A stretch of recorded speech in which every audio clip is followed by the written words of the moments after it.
आमतौर पर कुंडली में जब शनिदेव की स्थिति मजबूत नहीं होती तो लोग डर जाते हैं। कुछ तो शनि के नाम से ही भय रखते हैं।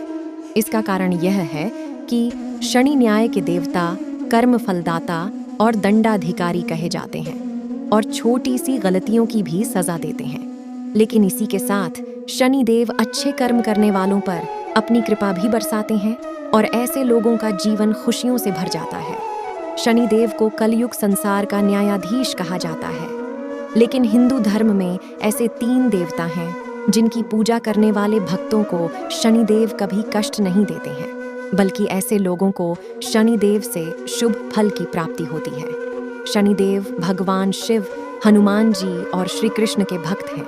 कहा जाता है कि जो लोग भगवान कृष्ण के भक्त होते हैं और उनकी पूजा करते हैं, ऐसे लोगों को शनिदेव कभी परेशान नहीं करते हैं। लेकिन इसका कारण क्या है, आइए जानते हैं। शनिदेव हैं श्री कृष्ण भक्त। कहा जाता है कि शनिदेव भी भगवान श्री कृष्ण के भक्त हैं।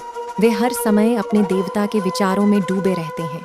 जब भगवान श्री कृष्ण का जन्म हुआ था, तब सभी देवी देवता नंदगांव आए हुए थे। यहाँ शनिदेव भी पहुंचे थे। लेकिन कृष्ण की माता यशोदा ने शनिदेव को घर के भीतर प्रवेश करने की अनुमति नहीं दी। इसका कारण यह था कि शनि की बुरी दृष्टि कहीं उनके बालक कान्हा पर न पड़ जाए और इससे उसे किसी तरह की क्षति न पहुंचे। इससे शनिदेव बहुत दुखी हुए और वे ध्यान व तपस्या करने के लिए पास के वन में चले गए। कुछ समय बाद जब श्री कृष्ण ने अपनी दिव्य बांसुरी बजाई तो बांसुरी की मधुर ध्वनि ने नंदगांव की महिलाएं आकर्षित हो गईं और भगवान कृष्ण ने खुद को कोकिला, कोयल के रूप में बदलकर शनिदेव को दर्शन दिए।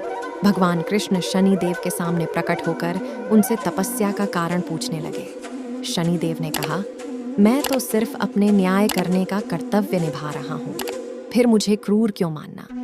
साथ ही शनिदेव ने बालक कृष्ण के दर्शन न कर पाने का दुख भी भगवान को बताया। इसके बाद भगवान कृष्ण ने शनि को वरदान दिया कि जो लोग उनकी पूजा करेंगे उन्हें उनकी परेशानियों से मुक्ति मिलेगी, और इसके बाद उन्होंने शनिदेव को नंदनवन में रहने के लिए कहा। इसके बाद से ही मथुरा का यह स्थान कोकिलावन शनिधाम के नाम से जाना जाता है।